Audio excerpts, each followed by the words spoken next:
Okay. Tonight we're going to be looking at Matthew 8, which we finished up on the Sermon on the Mount, and now we're going to see three different kind of time slots in this chapter. One of them's on healing, one of them's on teaching, and one of them's on miracles. Verse 1 says, "And when he was come down from the mountain, great multitudes followed him. And behold, there came a leper and worshipped him, saying, Lord, if thou wilt, thou canst make me clean." Now this is after the Sermon on the Mount, where he was up teaching the disciples, and people was gathering around him, starting to understand and listen to the teacher. And he came down from the mountain, which indicates it was probably towards the lake. They were there close. What they think is they were there close by the lake, Sea of Gennesaret, or Galilee, Sea of Galilee. So that's what was happening. And in this particular case, he met a leper. Now, we do go back and Matthew, what I've read is, come on down. There's a lesson right there on the edge there if you want to grab it, Devons. Right here? No, right there on the edge by the offering. Yeah. Come on down. We missed you guys Sunday. Yeah, Righteous wasn't feeling good, so. Oh, is that right? Yeah, we decided to stay. Okay, that's fine. He's got the keys. And I need to get your, I don't know if I have your phone number. I was looking, your brother Pastor does, but we just started. This is, Matthew was, the way he writes, we know Matthew's writing from Jewish history, from a Jewish perspective. He is one that actually followed. John and Matthew were two of the disciples out of the four books of the Bible, the first four of the New Testament, that we know was actually named of the disciples. The other, Mark, was probably followed around Jesus, but he was probably a young guy, or maybe even a child. But he was probably in that group, so he may have learned things just by seeing him. And Luke, we know, was added a little later. He was not a disciple, not one of the 12 disciples. Earlier on, we'd read that there were 70. Jesus sent out 70. So Luke may have been one of those 70. We don't know. But Luke was also a doctor, and his book was written more from a Gentile perspective. So there's a lesson there if you want, Frank. I don't know if there's any more left. Let me see. Yeah, I think Did you get the last one? Okay. Yes, sir. There. I'll read it. Yes, ma'am. I'll read my son. Okay, that'd be all right. I was going to share with her if you need one. Sorry to interrupt. No, that's all right. We just got started.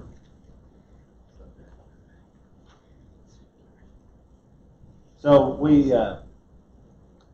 after he went through the Sermon on the Mount on chapters 5, 6, and 7, he was finished teaching the disciples and those that had gathered around him, and he came down off of the mountain, and it's not like a Pikes Peak mountain, okay? It's a smaller, we would call them, we call our Arbuckle Mountains and Ouachita Mountains. Yeah, they're tall, and if you want to climb them, they're going to get you winded. But they're not 14,000 foot. But it is a long ways. One of the things we learned while we was over in Israel, the Sea of Galilee is actually 600 feet below sea level. You would think that being in Israel and Mediterranean Sea right there and everything, it would be, up above, but it's not. The land is, but then as you go up to Gennesaret or up to the Sea of Galilee, it starts dropping into that kind of bowl between the two mountains, and that's what forms the Sea of Galilee.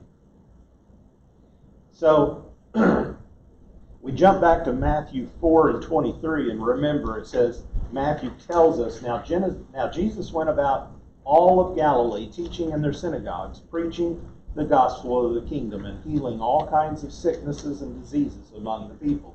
So before he was talking about that, he's telling us that this happened.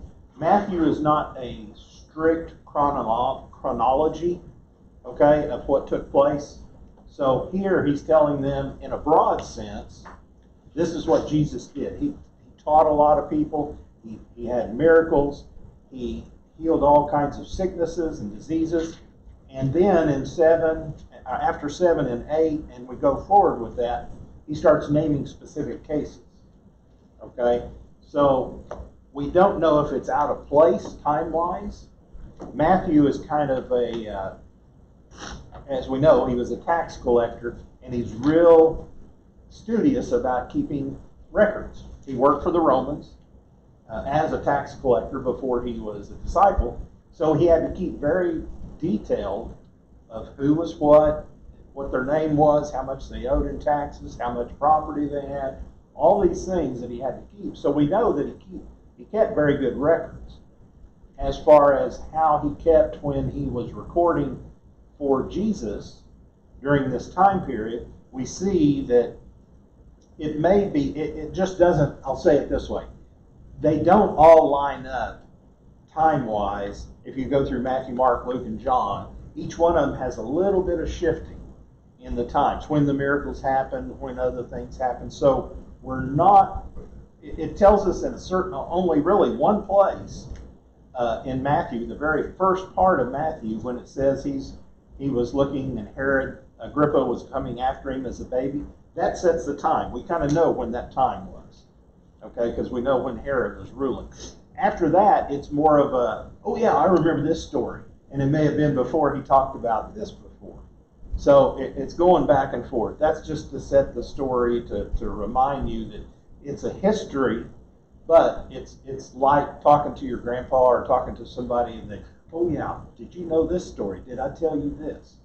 And it may not be in the same time, but it's before or after, so you know it happened. And like I said, Matthew's real concerned about keeping that. So as we come down, he's met by a leper.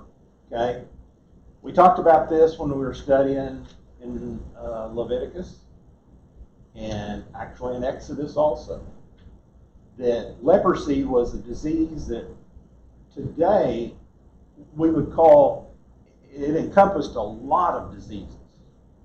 Anything that would, today we know leprosy as very contained, that it pretty much, it's pretty well wiped out in the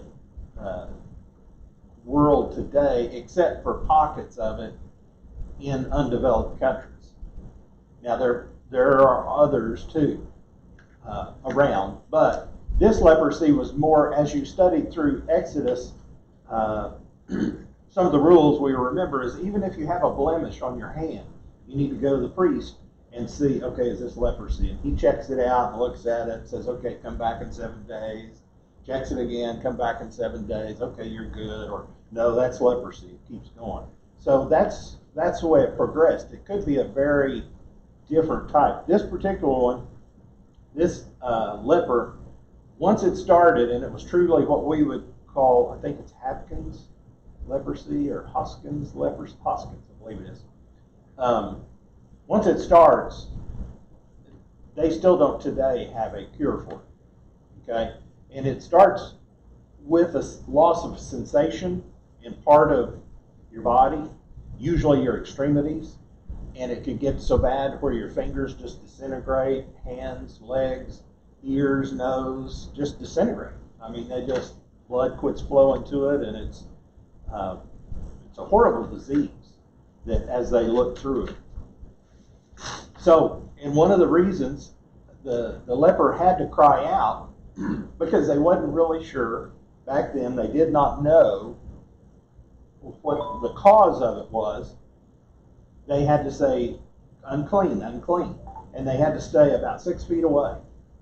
Okay? Another part I found here on that page 2, it says if the wind was blowing toward a person from a leper, and in Oklahoma that would be all the time, pretty much, they had to stay 150 feet away. Because if it was blowing that way, and it was germs, they don't know if they knew about germs back then, but it would, they think, get on them. So they had to stay That's quite a ways away. I mean, it's probably 60 feet or 70 feet to the front of the church, so that'd be all the way over to the other house. But as the leper comes towards Jesus, he's talking and he wants to stop Jesus, okay?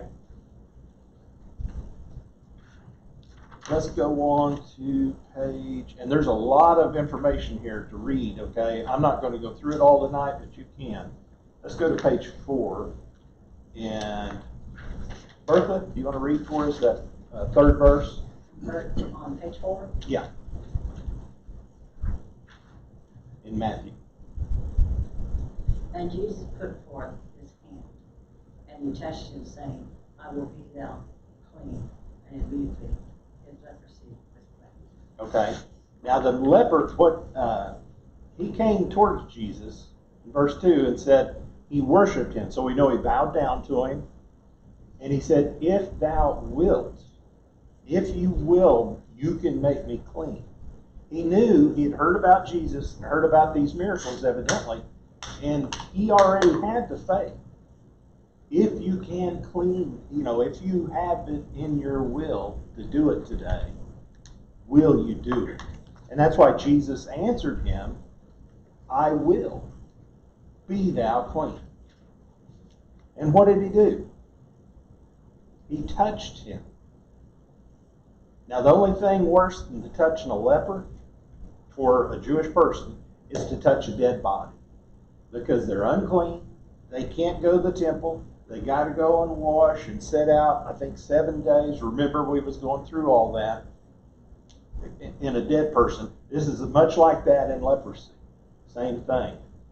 But Jesus had no qualms. First of all, he had to get closer than the 6 feet, okay, that they were staying away. And I can just hear disciples. Have we watched that one where he did the leper on Chosen? I think that's in season, was that season 2? I've lost. I've got to go back. I think we did see it. We did season 2. We haven't done 3 yet. And that may be in 3. I can't remember. I've already watched it. But one of the things, the disciples get real excited. Get back, get back. They're trying to push Jesus away, and Jesus kind of, nope, I want to go up to him. And he does, and he gets, and we don't know how it happened, but that's a, movie world trying to show it. But as he touched him, he immediately was cleansed. I don't know how bad his leprosy was, but to be immediately cleansed, they saw it. It may be an ear healed itself, or a nose, or fingers grew back, or whatever it was, or it may have been a light case. It may have just been around his neck or around his, and it cleared up immediately. But they knew it. They could see it. Matthew was there, and he wrote this down. Immediately, he was cleansed. It says I can Jesus. just imagine the gasping Oh, of yeah. the multitude. It wasn't just the disciples. Oh, no, there was that got everybody. excited about it. I mean, it was the whole group. And seeing the faith that this man had. Right.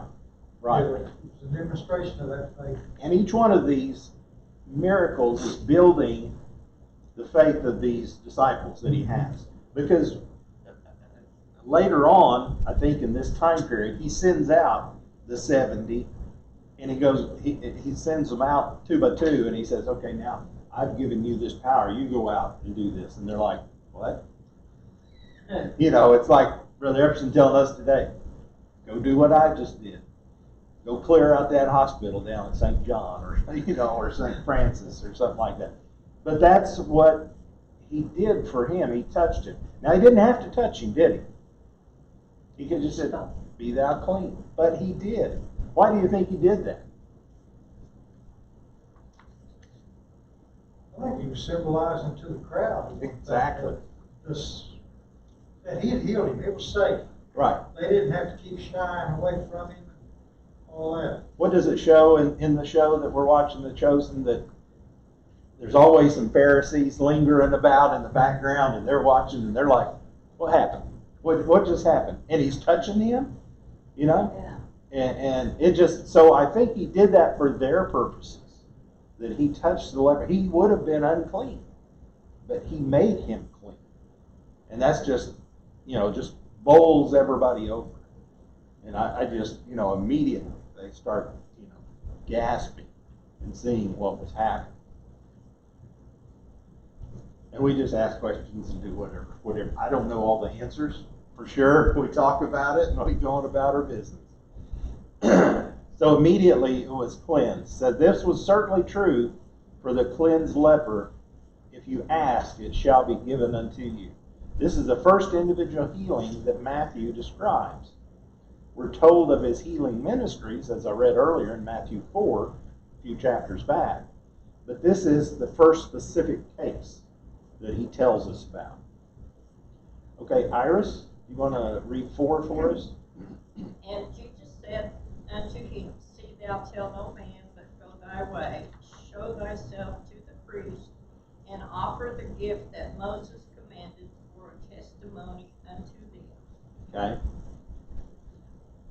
So I think, again, he's doing this for the purpose of the Pharisees, the ones that are watching, that he has cleansed him, but they have a routine. Back in Exodus, like we said, they had to go show themselves to the priest, and the priest had to declare him clean. So they went through a process.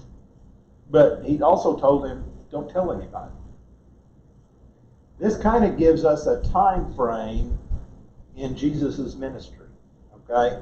Because we know Jesus was born, he lived about 30 years, and then the last 3 to 4 years is when his ministry was, when it actually started. So sometime in here, and we see this several times, don't tell anybody.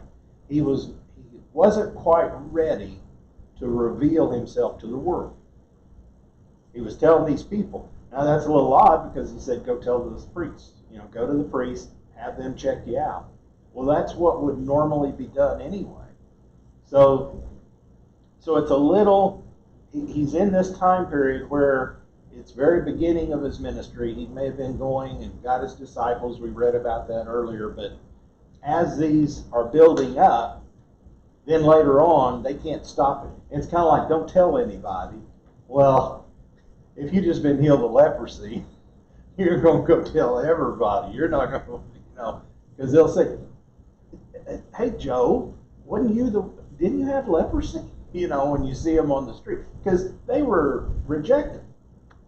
Nobody wanted to be around a leper. They would congregate together as lepers, but they couldn't go into a village. They couldn't go, they had to be real careful about it. It's just one of those things. If someone was to ask him, how would he respond?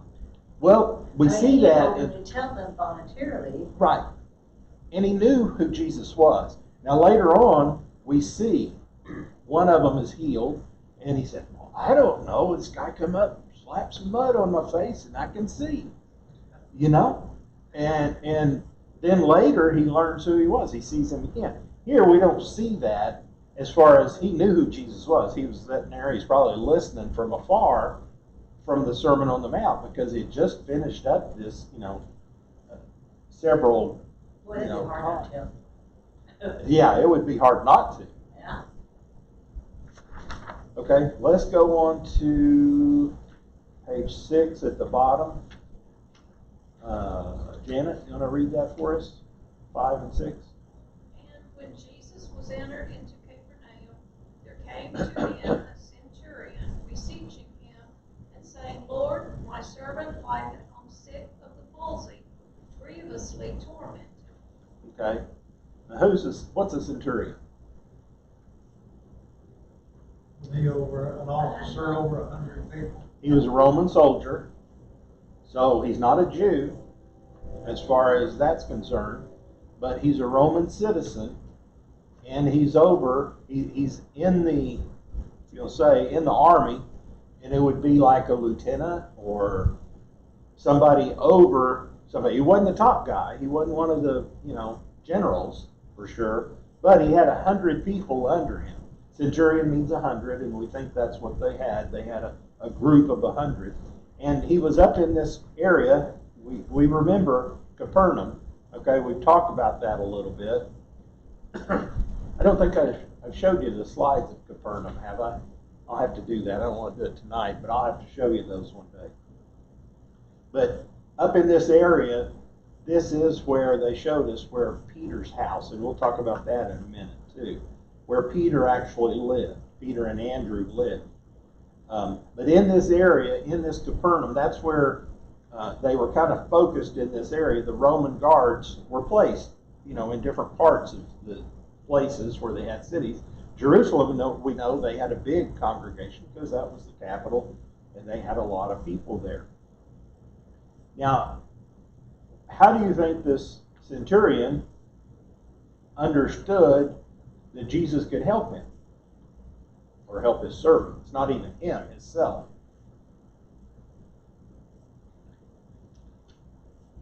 Don't you think that Rome had few people out there on the Sermon on the Mount too? I mean, anytime they congregate people, Rome's getting a little excited. The Roman soldiers are getting a little excited. They don't want a riot going on their hands. So they may have been there too. They may have seen other miracles that Matthew talked about before. So he knew that Jesus could heal him. Now he came him not for his benefit, but for his servant, it said. And another translation, and one of them said that could have been his son or a family member even.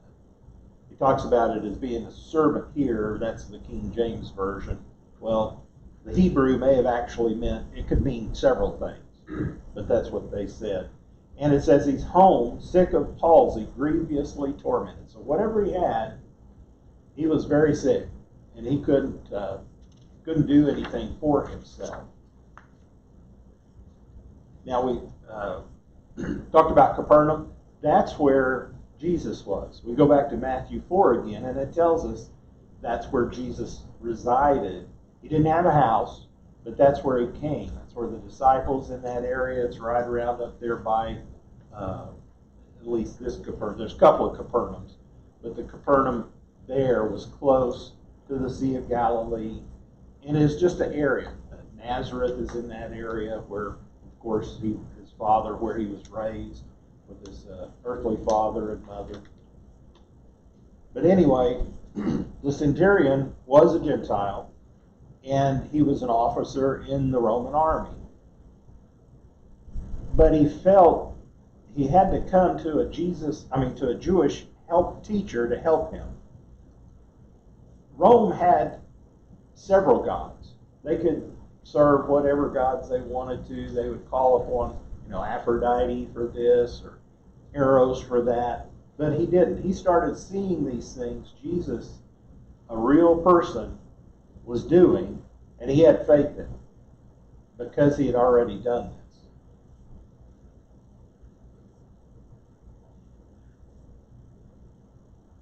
Okay, I'm going to go over that. It says this centurion had an unusual attitude toward his slave. Usually, under the Roman law, the master had a right to kill his slave if he could no longer do any work or take care of him or was injured.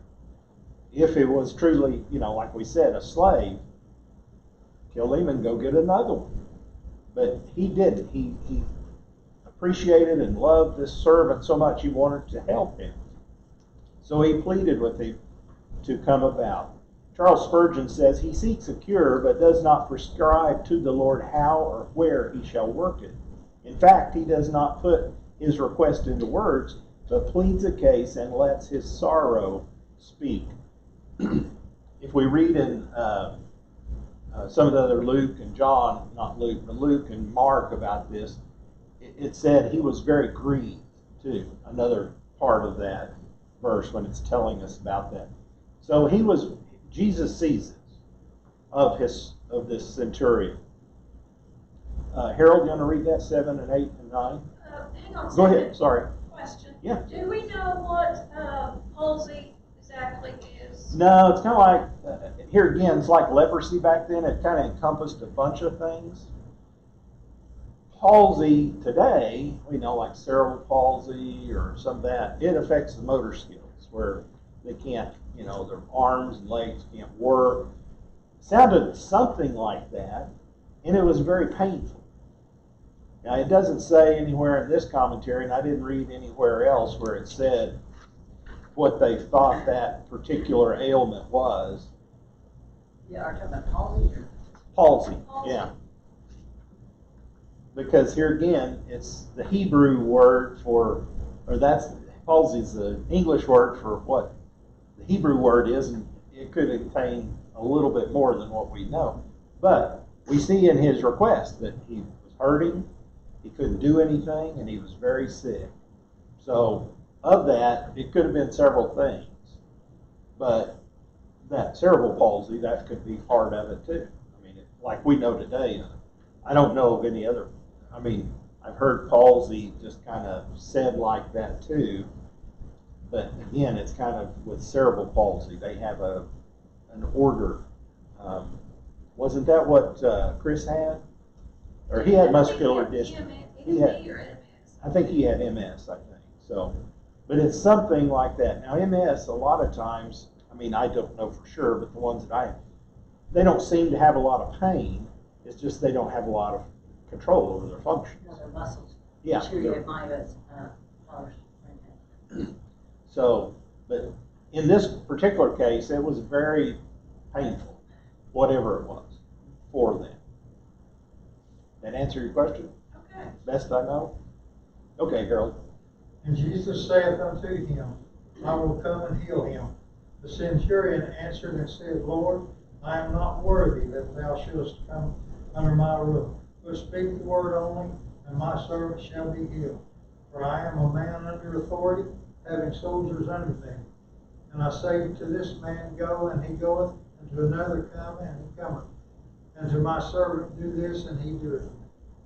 Okay? So Jesus said again, okay, I'll heal him. Let me go to your house and I'll heal him. And what did the centurion say? Not worthy. I'm not worthy. You don't. Now, one thing, normally, a Jew wouldn't even enter a Gentile house.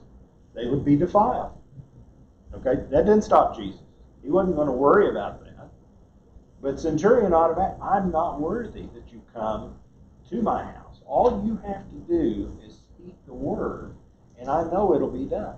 Because he's a Roman soldier. And if he tells his soldiers, you go do that, if it's not done, he's dealing with that guy.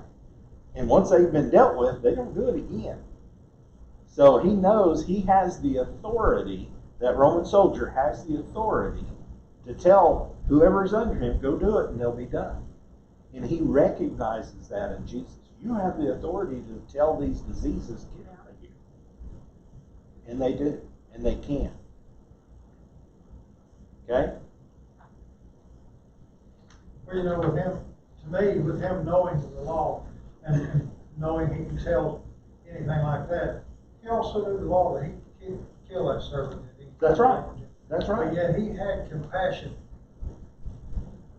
The man may have been a servant in title, Right. but obviously he was more than just a servant to this centurion. We read about that in Exodus. Again, going back to Exodus, that if the servant loved their master, they were the one taking care of him. It's just like a work relationship, and they were like family. If he wanted to be part of the family, hey, you make me a servant forever, and he put his ear up, bore a hole through it, and that let everybody know, I'm that guy's servant, indentured servant, or, forever. Because after a certain time period, they can let them go. They were supposed to let them go as we've gone through that. Okay, verse 10. You guys want to read it?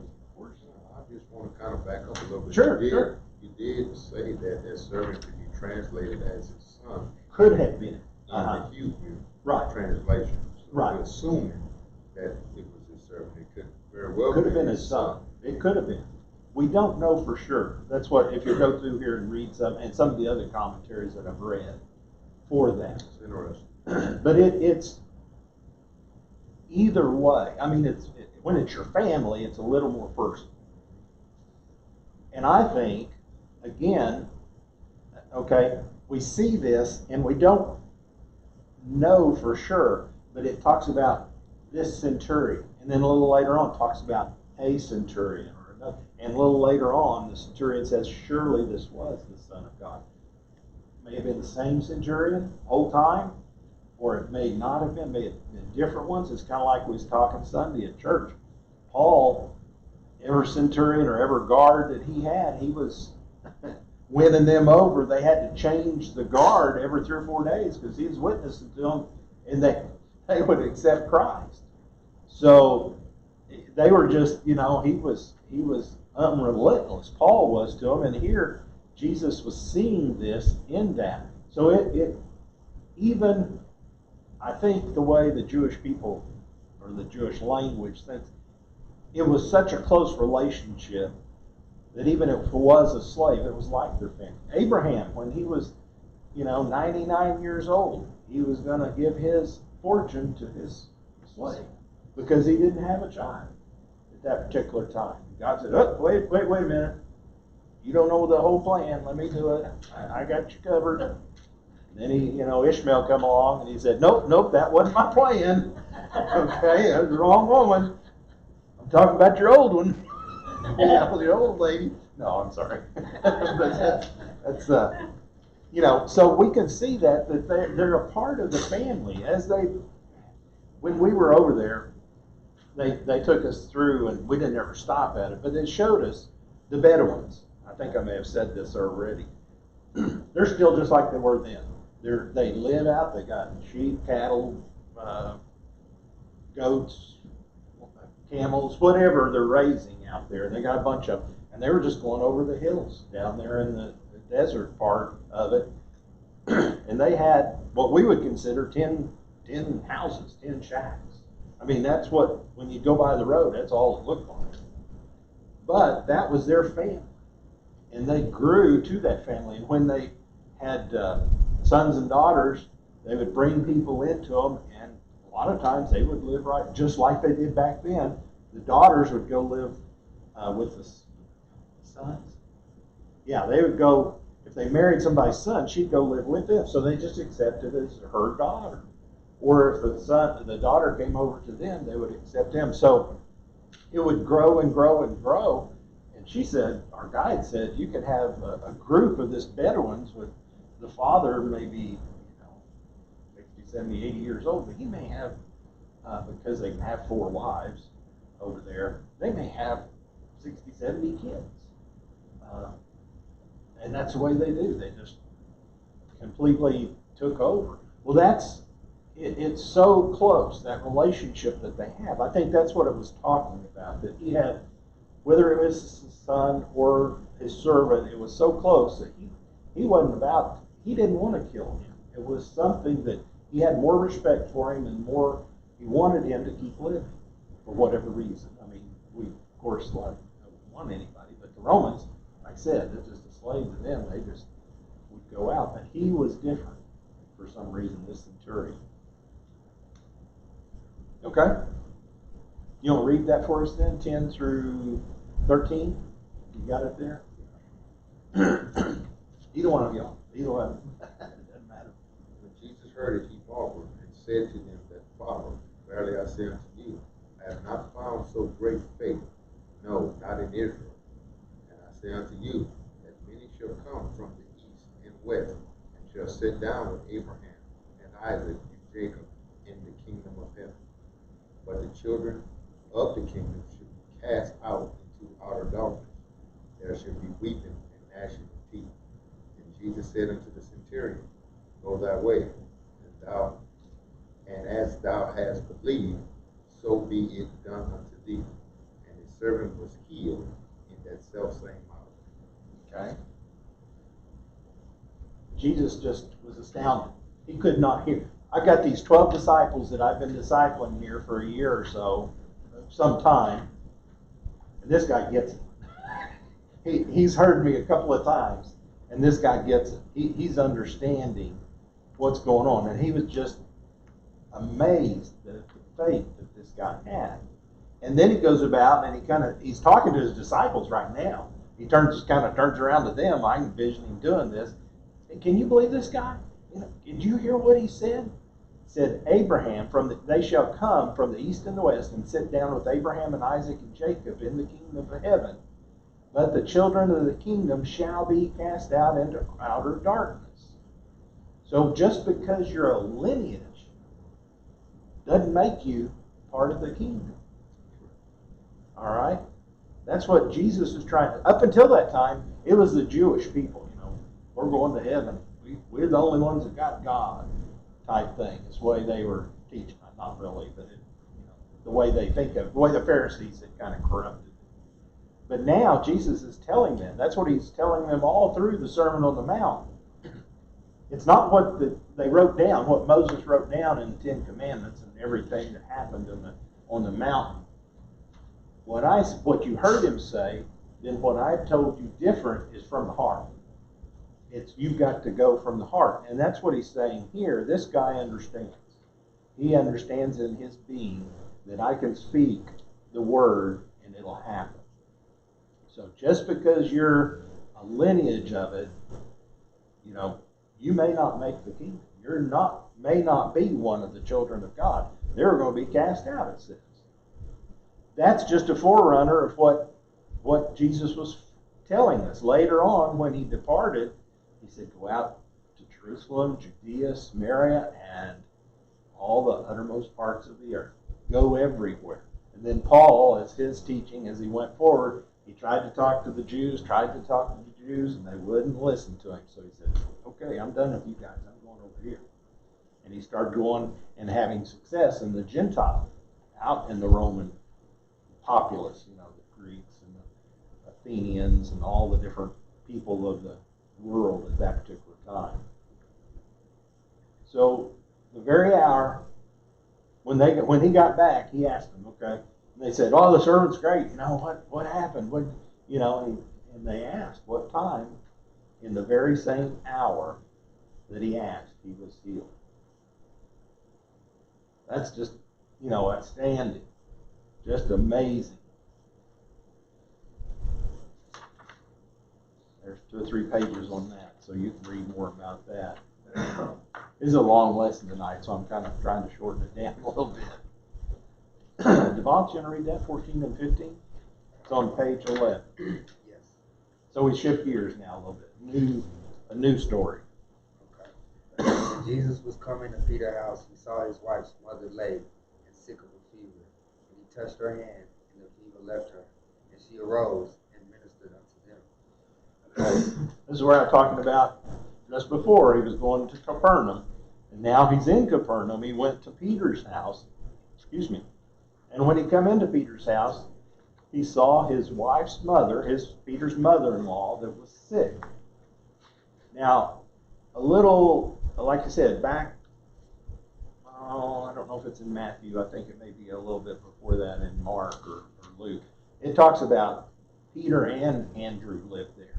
Okay, so Peter and his wife had one part of the house, and Andrew may have had part of the other, or lived up on the roof. A lot of times they'd have a second story built, or it could even be on the roof of that second story. Anyway, this was where Peter lived, where they think it was. And it was just so neat when we actually was there, and they showed us. Now, as precursor, nobody knows for sure. But they found things that was in that. When something happens and you don't have people that actually saw it, so you don't really know what happened, but there are clues there. They found the house, okay? It was in this area where they thought Peter lived. And so they found these things that talked about, it was fishermen's items, hooks, things like that. Now that's not uncommon, because you're right there pretty close to the Sea of Galilee. But all the things put together, they think that that's where Peter was. Now it means nothing to us, but you can see he was, a living. There were people at that time that were there, and it just matches up to the story right away. And I think I turned that off, the air conditioner off. So if you get warm, I'll kick it back down. It turned off at 7:30 or so. Anyway, this establishes that Peter was married. Okay, we ask the question sometimes about the disciples, were they married? Yeah, Peter was married. Now we don't know if any of the others were, but we do know Peter was married. And it tells us that she was laying there sick. We don't know what, is a fever of some sort. But he touched her hand, and the fever left her. So, and this was Jesus. And what did she do? Kind of like my grandma, she'd get up and start fixing dinner. That's for What is Jesus. it? Yeah, that's right. That's what they were came to do. Okay, on page 12, verses 16 and 17. When the even was come, they brought unto many that were possessed with devils, and he cast out the spirits with his word, and healed all that were sick, that it might be fulfilled which was spoken by Isaiah the prophet, saying, Himself took our infirmities and bare our sickness, and he himself took our, that's duplicate, sorry. He himself took our and bore our sicknesses. So here he's telling us that it was even was come. So we can kind of match that up with the previous verses. They went to Peter's house, and that was a day. Now, whether the leper was in that same day or whether we don't know. But at that particular time, he was coming into them, and he found those that were possessed with devils. He cast out the spirits with his word and healed all that were sick. So when that happens, as we said with the healing of the leper, people just start hearing it and they just start coming.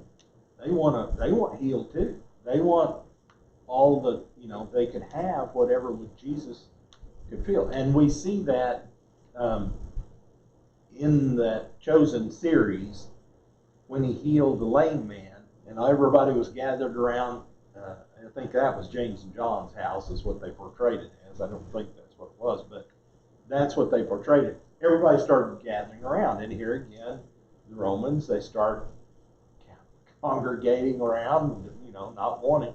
I think, if you had more than a group of 10 or so, you had to go get the Romans' permission. Maybe it's 20, something like that. You had to go get the Romans' permission because they didn't want a riot starting. They think anybody start getting together, because we talked about the Zealots, one faction that's kind of like you got the Pharisees, the Sadducees, the Essenes. Well, the Zealot was another group that wanted to promote the coming of the Messiah over anything else that we had. And I'm getting hot. I want to turn it down just a minute. Yeah, kick it back down.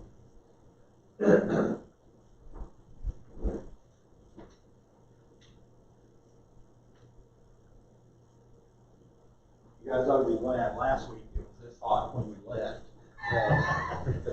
I didn't get over here in time to kick it down. It's like 93 in here when we started.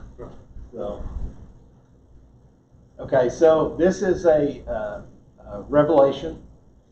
It's a prophecy that was fulfilled by Isaiah several hundred years before Christ. He said he took on their infirmities. And that's what he's doing here with them, with these, the people that he's healing. Both the demon-possessed and the ones that are healed, the sick ones. Any questions or anything on that?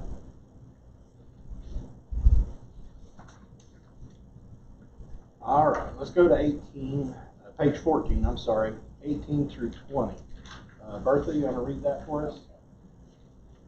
Now when Jesus saw a great multitude about him, he gave a commandment to depart to the other side. And a certain scribe came and said to him, Master, I will follow thee wheresoever thou goest. And Jesus said to him, The foxes have holes, and the birds of the air have nests, but the Son of Man hath not where to lay his head. Okay. So we see we kind of jump. We don't know exactly if this was the next day or people started hearing about him though, and he said, okay, let's go to the other side. Other side of what?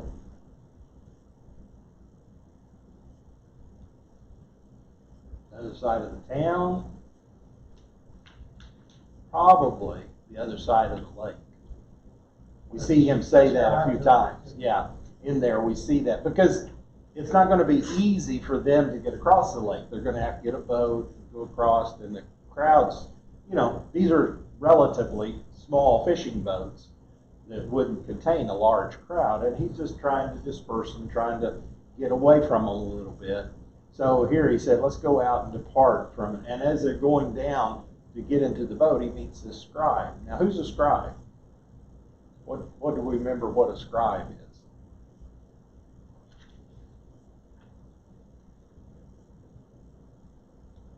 Isn't it one of those people that were writing down the verses, writing down the books? That's what we, they would be studying probably in the temple, whatever temple that they had there in their town. And they would be ones that would write down the scriptures, okay, for the priests. Because they, as we've described before, they're, the books that we have are so condensed and compact today, and they didn't have the New Testament, of course, back then. They just had the Old Testament. We just read about Isaiah. The scroll of Isaiah would probably be about, I don't know, that big or so. It would be pretty good size. So if you got the whole Bible, you're going to, and to get it, as they're establishing these different synagogues around, they're passing these out so the priests could read. So these are the scribes, the ones that keep track of what's going on. They also help the Pharisees and the Sadducees keep track of things of the temple, because they have to know whenever somebody does a sacrifice, how much of this, as we remember in Exodus, how much they goes to the priests themselves and how much they have to throw out. So they have to keep track of it. So they're a clerk, okay, what we would call a clerk today in my version. And this clerk says, I want to follow you. I'll go wherever you want to go. What did Jesus tell him? I don't have a house. I kind of wander to and fro, go everywhere. He said the birds have foxes. The foxes have holes, and the birds of the air have nests, but the Son of Man does not have a place to lay his head. He's telling him he's on earth, he's not going to have a place. Because he could see the scribes were usually a pretty good job, if you want to say it that way, vocation for them. So that he wanted to go and follow him. Well, he wasn't really up to it, what Jesus could see. Because he was thinking, and it doesn't say here, and I can't say what he's thinking. Let's go. But it does say in the next verses, we'll read it. People were wanting to follow him, but later on in his ministry, we see a lot of them left because the Romans started going against him. And when the going gets tough, the tough don't take off, but these guys did. But his disciples took off when, except for John, basically. Peter was kind of outside the wall. So he's just telling him it's a life that you're going to have to, it's not the easy life that you may have been used to. And we see that. He's traveling around several places, and he doesn't really have a home. He stays with Peter when he's in Capernaum, but as they travel around to all the different, to Samaria and Jerusalem, he doesn't really have a place. We see a lot of times he goes out and he prays all night in the Garden of Gethsemane, things like this. So he just makes his home wherever it is. So he's just trying to warn this guy. Okay, if you do this, this is what you expect. Okay, 21 and 22, Iris, it continues on with that. It's on page 16. And another of his disciples said unto him, Lord, suffer me first to go and bury my father. But Jesus said unto him, Follow me, and let the dead bury their dead. Okay, that's kind of cruel, isn't it? Wow. That's kind of cruel. You would think, go let the dead bury the dead. What he's trying to say, and it talks about another one of the disciples. in this particular case, it's probably not one of the 12 disciples. We don't know that for sure, but we see that the disciples followed him. But also later on, we see that Jesus only took certain disciples to go to certain places.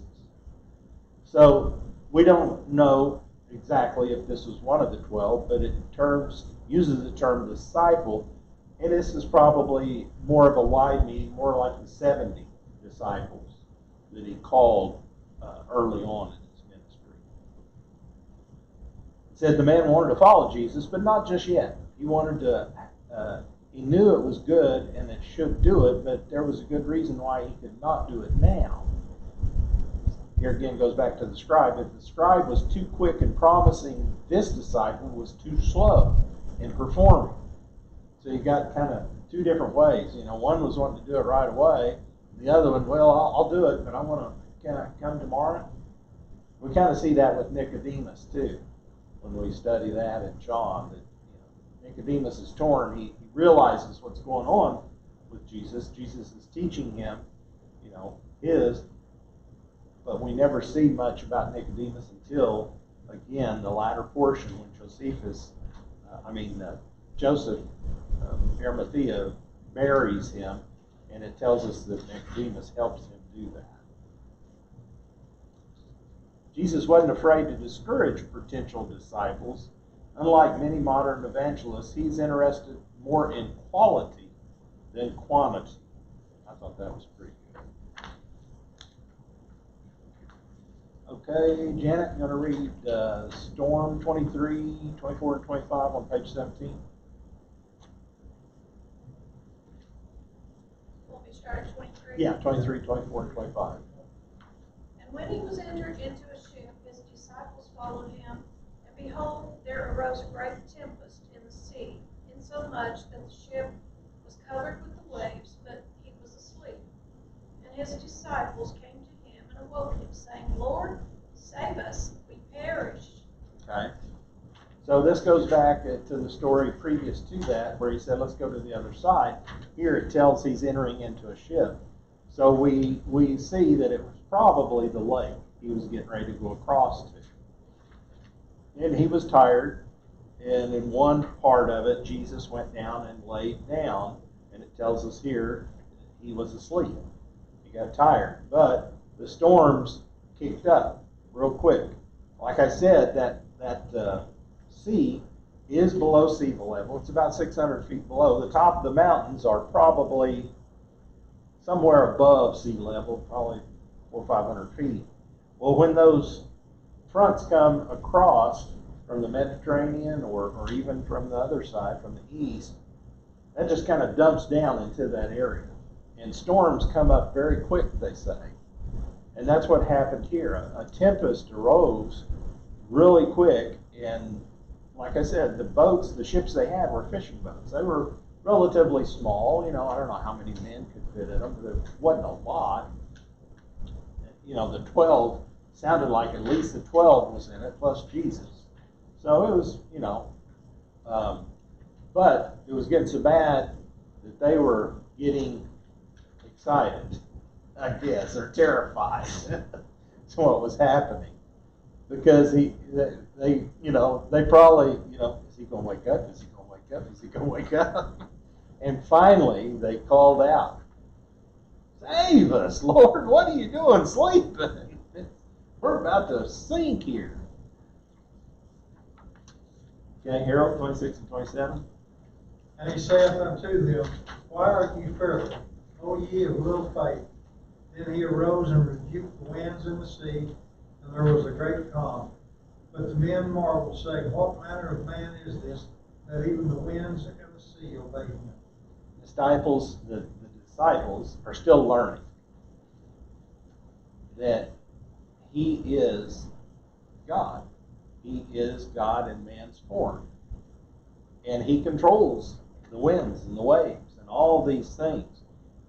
And, we see that all through their history in Jesus' time, the few years that he's here. But we can look back and see that in Exodus. when the people were coming out, the Jewish people, they would serve God, and then it seemed like the next day they were back to doing what they were doing. And then the next day, Moses came down from the mountain 40 days later, and, they all, oh yeah, we remember, we'll do what you said. And then later on, they were forgotten again. Here, the disciples are learning. They need to trust, as long as Jesus is there. But they were afraid because he's asleep. He's not aware of what's going on. Life's going to get tossed, and it's not going to be easy. There are things in our life that's going to happen. But that happens for a purpose for us, to help us to grow. If it was easy to walk the path of our life, whatever it is, we wouldn't have any problems, would we? I mean, we would think we're just going about our dear business. That's where we start relying on ourselves. And then we say, well, I can do this too. God will say, no, you don't need to do that. We go do something else. And that's what he needs on the disciples. They need to understand, to rely upon Jesus. Charles Spurgeon said, he spoke to the men first, for they were the most difficult to deal with. The wind and the sea, he rebuked them afterwards. Okay, the first thing he said is, why are you so afraid? And then he just turned around and says, one place it says, peace, be still. So he rebuked them there. We don't see what the words were, but in the other places we see that he said, peace, be still.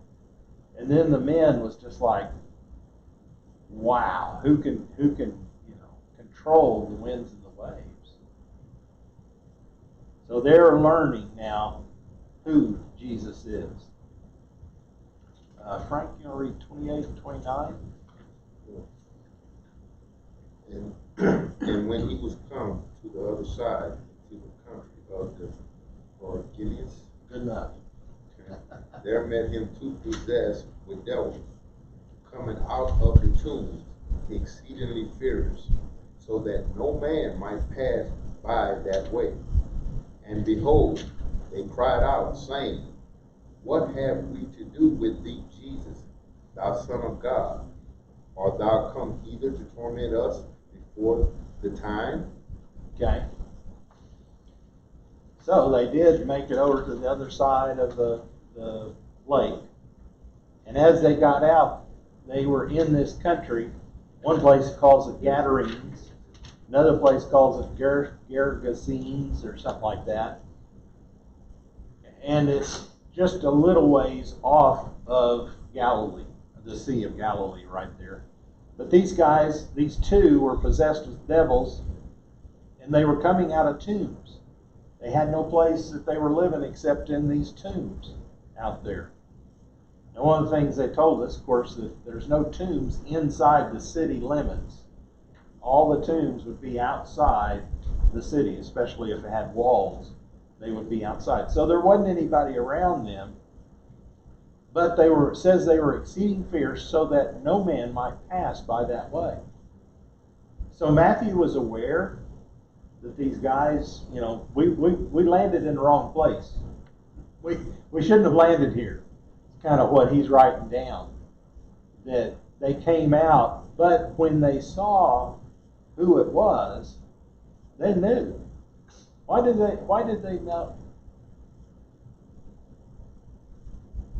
Why did they know? Yes, the demons, the two men that had the demons. Those demons knew Jesus. The demons knew, that's right.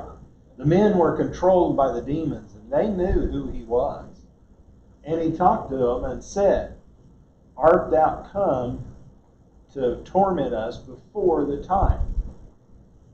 Here again, it's telling us that they know the Bible, they know the Word, they know what's going on, and he's asking them, aren't you a little early? Are you come to, torment us now? And Jesus didn't really say anything to them about that. He just, speaks to them. Let's see. 30. Yeah, go ahead. Let's read that. It's on page 20. Devon's going to read that. 30, 31, and 32. Yes, sir. Bottom of 20. And there was a good way off from them, and a herd of many swine feet. So the devils besought him, saying, If thou cast us out, suffer us to go away into the herd of swine. And he said unto them, Go.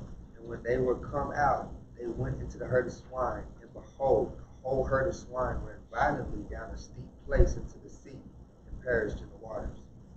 Okay? So, we don't know. Another place in one of the Gospels that talks about just one person. And Jesus talks to him and he learns his name was Legion. We don't know if that's one of these. It probably was one of these. And Matthew just didn't, he recorded two. There may have been two there, but one of them was talking. We don't know exactly.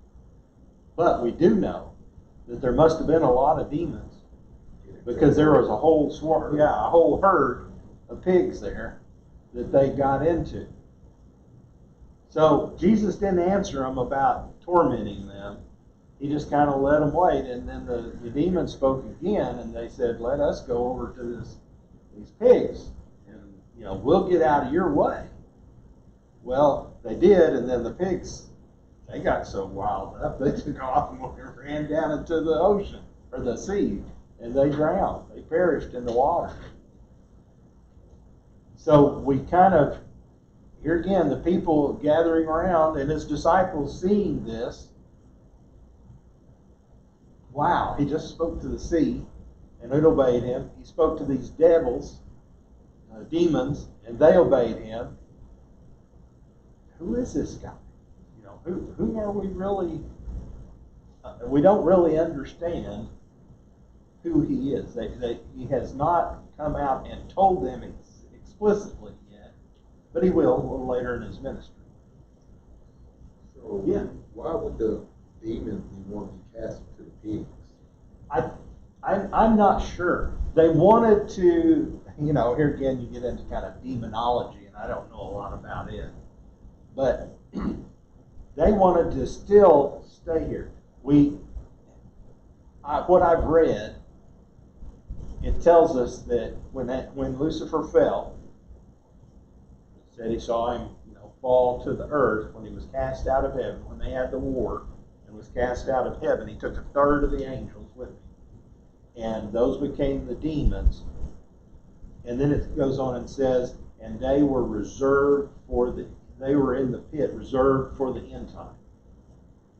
So they were in a certain place that they were being held until the end time. Well, somehow some of these demons got out. We don't know. I'm really not sure. But some of them was walking upon the earth. Now maybe these places they're held is certain places on the earth. I don't know. Exactly. It's my understanding that a demon needs a body to Exactly. operate. Exactly. It needs a body to fulfill its purpose, right? To act out. Some of them do. There are some demons that can. We see that with angels too. They take a likeness of a person. Here angels don't, that I know of, don't occupy a person like a demon does. They are a spirit, but if they're going to do anything on this earth, they have to have a body. They can't do anything. They can inhabit your mind. They can, make things happen in your way or whatever like that. But if they want to physically do something, they have to have a body to do it. And they thought, what it says here, you can go here and read about what they thought they were outsmarting him a little bit by going to the pigs, and then they could go somewhere else and jump into the, somebody else later on when they meet the shepherd or whatever. Well, they went down and drowned themselves, so the pigs were smarter than the demons, I guess, there. I'm not sure. So I'm not sure if those demons had to go back to their holding cell or what happened. We don't know. Okay, the last part of that, and they that kept them, the shepherds, verse 33, and they that kept them fled and went their ways into the city and told everything what was befallen to the possessed of the devils. And behold, the whole city came out to meet Jesus, and when they saw him, they besought him that he would depart out of their coast. They were scared to death of him. I don't know.